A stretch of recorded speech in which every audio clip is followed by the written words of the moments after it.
আমি আজকে প্রথম থেকে একটু বলি রানডাউন অফ ইভেন্ট। সেটা হচ্ছে যে আজকে আমাদের চিফ অ্যাডভাইজার আপনি টাইম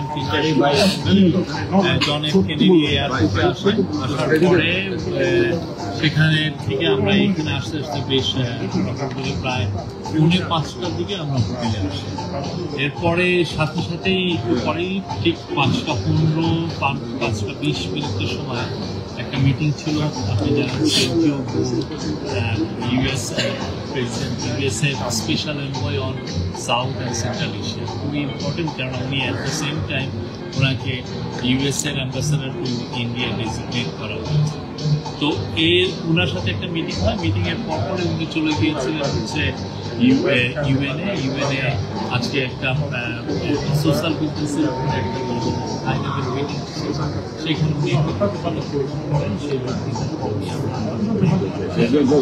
তারপরে উনি চলে যান হচ্ছে আরেকটা জায়গায়, সেখানে এসডিজি অ্যাওয়ার্ড ওনাকে দেওয়া হয়েছে। এসডিজি অ্যাওয়ার্ড উনি ছাড়াও আছে ফিলিপো গ্র্যান্ডি, যিনি ইউএনএইচসিআরের গ্লোবাল চিফ, এবং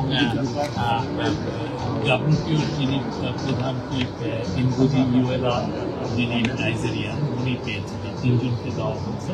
সেইখানে ওনার যদি বক্তৃতা দেখে আমরা আপনাদের সাথে শেয়ার করবো। এটা এখন চলছে, এটা একটা ডিনারের প্রোগ্রাম। আর আজকে এর সাথে যে সের্জিও গোরের সাথে অনেক বিষয়ে আলাপ হয়েছে। বাংলাদেশের সামনে ইলেকশন হয়েছে, ইলেকশনের ব্যাপারে দেশ মোটামুটি প্রস্তুত, এবং আমরা একটা ফ্রি ফেয়ার স্কুল ইলেকশনের ব্যাপারে সেই বিষয়ে বলেছে।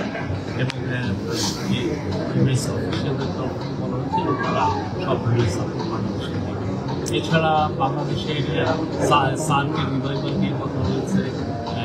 বাংলাদেশের সাথে তার যে ল্যান্ড অফ কার্পে নেপাল ভুটানের সাথে আমাদের আরও সম্পর্ক কীভাবে বাড়ানো যায় সেগুলো নিয়ে আসিয়ানে আমরা মেম্বারশিপ চাচ্ছি, সেটা নিয়ে কথাবার্তা হয়েছে। ইউএসের সাথে যে আমাদের ট্রেডের যে সম্পর্ক, ইউএসপিআরের সাথে যে আপনি জানেন রেসিপ্রোকাল ট্যারিফ নিয়ে ডিসিশন হবে, সেটা নিয়ে কথা হয়েছে। এছাড়া বাংলাদেশের সাথে উনি বলেছেন যে অনেক বিষয় নিয়ে উনি সরাসরি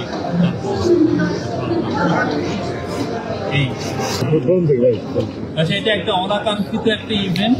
এই বিষয়ে আমাদের কনসুলেট এবং আমাদের ফরেন মিনিস্ট্রি এটা নিয়ে তারা ইনভেস্টিগেট